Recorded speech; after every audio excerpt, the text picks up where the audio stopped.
네, 안녕하십니까. 예, 아침 출발하기 전에 좀 빨리 일어나서 어, 일과를 시작하기 전에 또 간밤에 또 그 손정민 사건에 대해서 그 많은 또 유튜브를 보다가 느, 그 느낀 부분이 좀 있어서 한번 예, 방송을 해봅니다.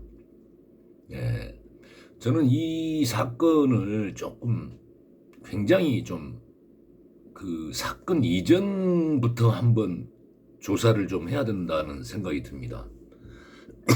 지금 말하자면은 어 그 손정민 씨하고 동석자는 뭐 서로 부모들끼리도 교류를 할 만큼 예, 굉장한 어떤 관계가 있었던 것으로 보입니다. 그런데 어떤 순간부터 조금 소원해진 것 같아요, 두 사람이. 왜냐하면은 이제 동석자가 술을 먹자라고 제안했을 때 이건 정말 어? 별로 없었던 일이다. 굉장히 뜬금없는 일이다. 그러면서 그 손정민 씨는 또 다른 자기 친구에게 야 뭐 죽은 사람이 살아왔냐 뭐 저기 술 한 잔 먹자는데 같이 갈래. 그런데 이제 그 친구는 뭐 수업 듣겠다고 거절을 합니다. 이랬을 때는 뭔가 그 두 사람이 부모들끼리도 교류를 할 정도였는데 그렇게 소원해진 데는 뭔가 이유가 있었을 것입니다. 거기에 이제 조금 골든건 그것이 아마 상당히 두 사람의 관계를 좀 소원하게 해주는 큰 것이 아닌가 이렇게 생각되고 흔히 범죄는 그뭐 계획 범죄하고 우발 범죄로 나뉘어지죠. 근데 그 범행에는 동기가 있습니다. 동기 뭐 물론 요즘처럼 뭐 묻지마 뭐 우발적으로 뭐 감정이 격해서 나를 뭐 쳐다봤다 째려봤다 무시했다라는 이유로 뭐 잔혹한 범죄가 이루어지고 있는 현실입니다만은 그래서 두 사람 사이에 그 소원해진 계기가 과연 무엇인지 어떤 뭐 원한이라고 하기까지는 좀 그렇지만은 어떤 뭐 동석자가 손정민 씨 때문에 어떤 뭐 열등감을 느낀다거나 또 뭐 손정민 씨가 동석자의 뭐 어떤 약점을 알고 있다거나 아무튼 뭐 손정민 씨가 있음으로 인해서 뭔가 껄끄럽다거나 뭐 이런 것이 있었을 때 그 범죄를 하게 됩니다. 뭐 흔히 얘기하는 원한 관계, 뭐 치정 관계, 또 금전 관계, 뭐 이런 것들이 강력범죄의 대표적인 범행 동기거든요. 한 여자를 놓고 뭐 둘이 싸웠달지, 돈 문제가 걸려 있달지, 어떤 뭐 그런 뭔가 범행의 그 동기, 그래서 그 교우 관계가 어땠는지 주변 사람들의 그 얘기도 많이 들어서 그 범행의 동기를 찾아야 됩니다. 만에 하나 이게 타살이라면 말이죠. 아니 물론 타살일 수도 있고 자살일 수도 있습니다. 그렇다면 손정민 씨가 자살할 만한 어떤 동기가 있는 건지 과연 그런 그 원점부터 먼저 조사를 좀 해야 어떤 수사의 방향이 잡히지 않을까 이런 생각이 듭니다. 손정민 씨가 스스로 강에 입수를 해서 그것이 그 한 10m까지는 무릎 높이 정도의 그 수심이더만요. 그리고 10m가 넘어가야 이제 약간의 경사가 이루어지면서 수심이 1.5m로 이렇게 커집니다.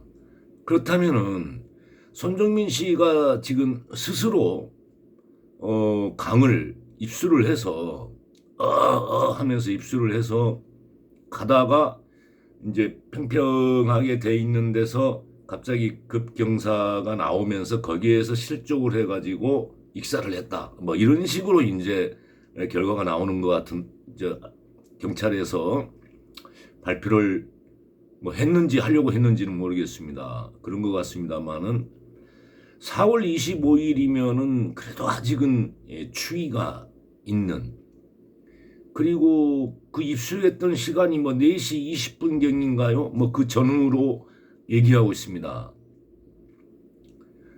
여름철에도 새벽이 되면은 춥습니다. 그 추위에 뭐 술 먹고 깨어나서 정신 좀 번쩍 차리려고 강에 입수를 했을까요? 그리고 그 강의 온도는 뭐 여러 그 유튜버 이렇게 보니까 한 13도 정도랍니다. 13도면은 그리고 뭐 외부의 온도하고 그 차이가 있을 때는 추위를 더 느낍니다. 매우 손이 시렵고 발이 시려울 정도였을 것입니다. 그 10m를 그 새벽 시간에, 더군다나 술이 아직도 조금 그 깨어 있을지 어쩔지도 모르고, 그런데 거기를 스스로 입수를 해서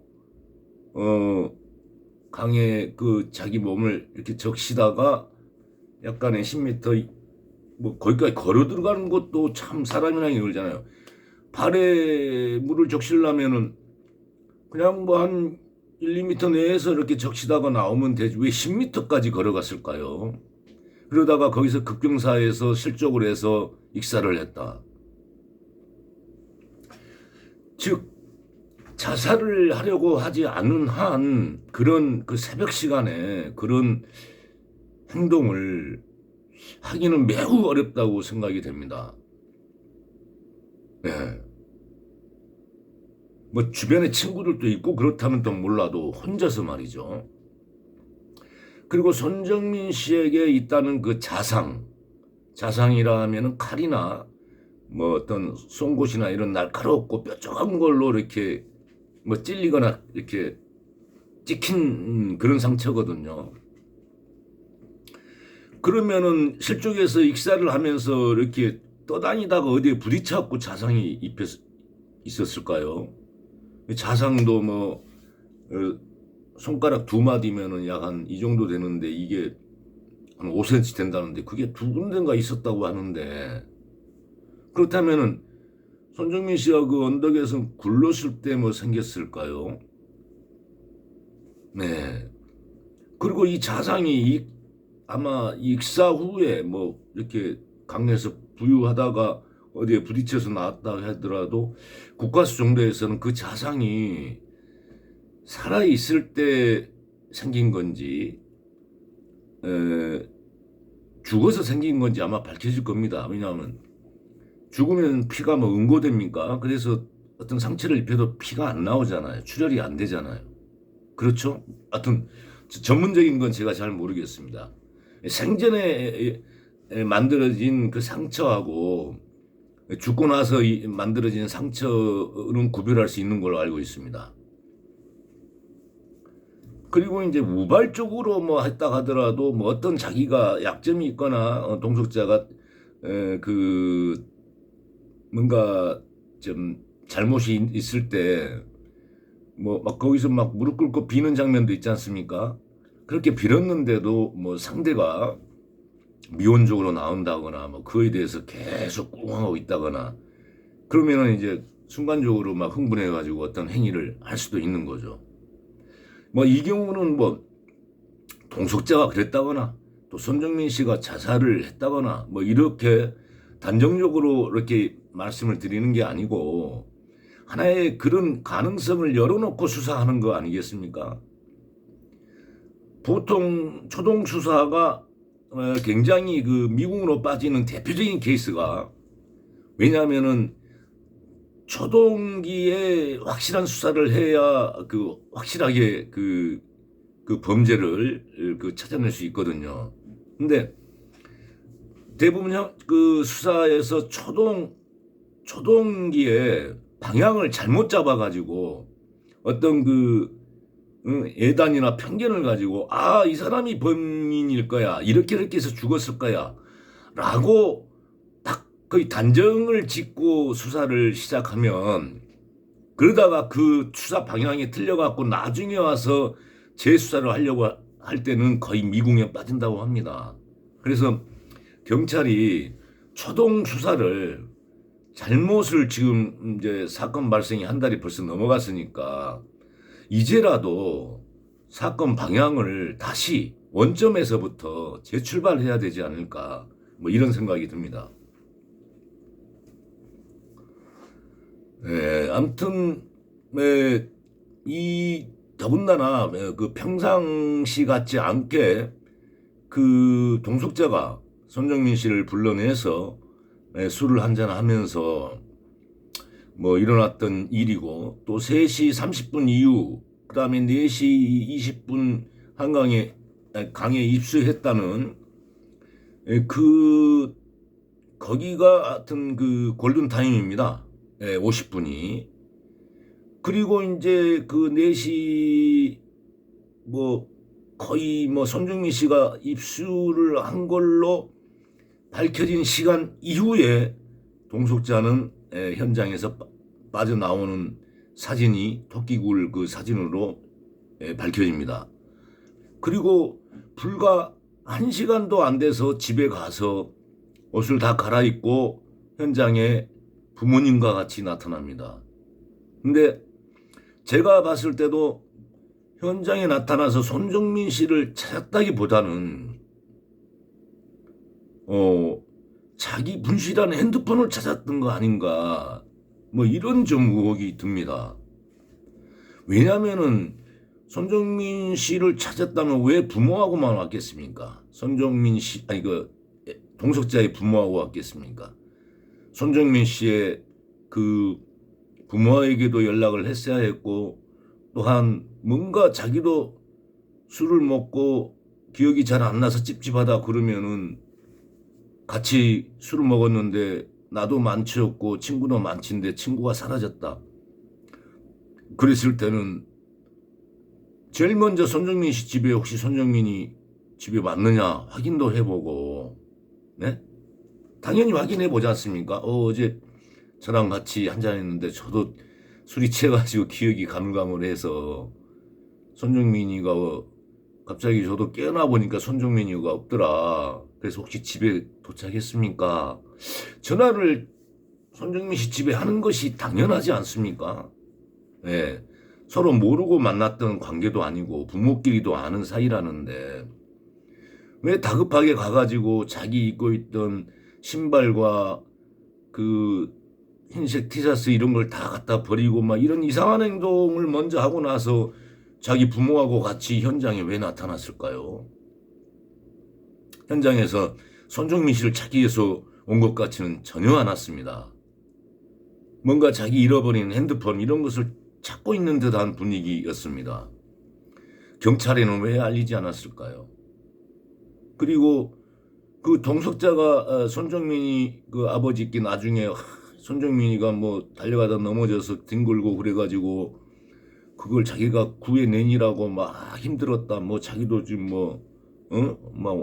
온 흙탕물이고 뭐 난리다 이러면서 그러면서 꺼내왔을 때 손정민 씨를 놔두고 왜 동석자는 아무런 조치를 하지 않았을까요? 3시 30분부터 4시 20분까지 동석자는 자기도 물론 블랙아웃이라고 하지만 왜 주변의 사람들한테 도움을 요청하거나 그 주변에 목격자들도 뭐 많이 있듯이 사람들도 뭐 언덕 밑에서 일어난 일이라 위에 언덕 위에 있는 사람들은 못 받겠습니다만은 그 언덕 위에 사람들이 많이 있었습니다. 왜 도움 요청을 안 했을까요? 아니면 왜 경찰에 신고도 안 했을까요? 친구가 술 먹다가 넘어지거나 뒹굴어서 다쳐갖고 있다. 이런 것들을 왜 하지 않고 혼자만 4시 그 20분 이후에 유유히 그 현장을 빠져나가서 집에 가서 옷을 다 갈아입고 입던 옷 다 갖다 버리고 신발 버리고 부모와 함께 손정민 씨 부모에게는 알리지도 않고 부모와 함께 자기 부모와 함께 현장에 나타나서 무언가를 찾다가 갑니다.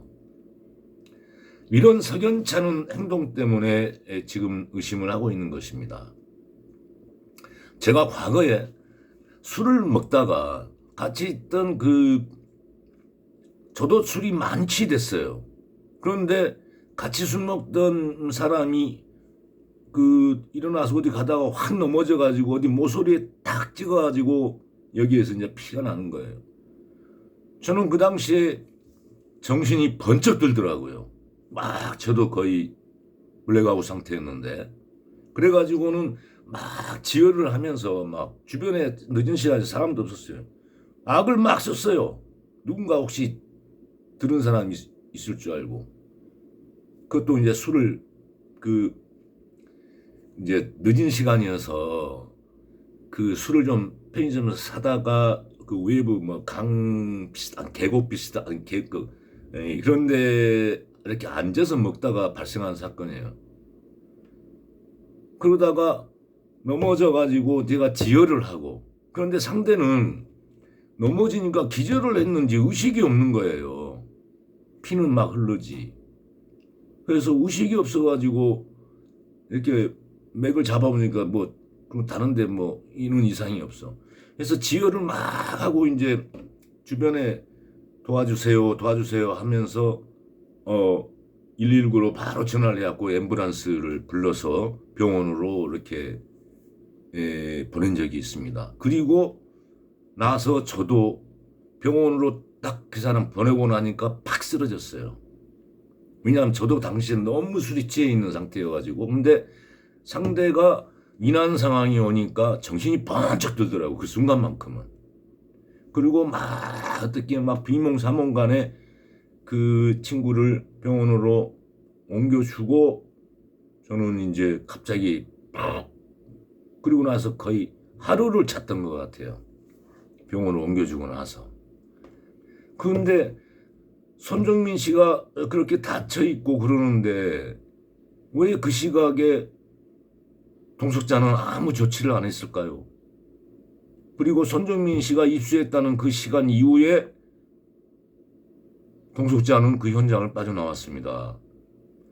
손정민 씨가 입수를 했다는 그 시점 이전에 친구하고 같이 술 먹다가 친구가 다쳤는데 이렇게 친구를 찾아보다가 친구가 없어서 자기는 집에 왔다 이러면 또 뭐 문제는 달라지지만은 아무튼 시간상으로 손정민 씨가 입수를 한 시점 이후에 동석자는 현장에서 빠져나왔습니다. 이런 여러 의혹이 있기 때문에 지금 온 국민들이 난리인 것 같습니다. 경찰은 더 늦기 전에 하루라도 빨리 사건을 원점으로 되돌려서 원점부터 이 사건 이전에 동석자와 손정민의 관계부터 그 주변 사람들의 그 말도 좀 탐방해서 들으면서 과연 이것이 우발이든 계획이든 간에 동석자에게 어떤 범행 동기가 조금이라도 있는가? 그랬을 때는 지금 블랙아웃이라는 동석자의 말만 믿고 실적으로 종교를 하려고 하는 것보다는 그런 관계를 잘 찾아서 동석자에게 어떤 범행 동기는 없는지 이것부터 찾아봐야 될 것으로 보아집니다. 아무튼 이 사건은 제가 보기에는 우리 경찰이 국가의 국민이 내는 세금으로 운영되면서 국가와 국민의 안위를 위해서 존재하는 것이 본연의 임무일 것입니다. 이러한 것들을 명확하게 규명하지 못한다면 우리 국민들은 불안해서 살기가 어려울 것입니다. 부디 이 사건을 좀 더 명확하게 조사해 주시기를 간절히 바랍니다. 다음에 또 인사드리겠습니다.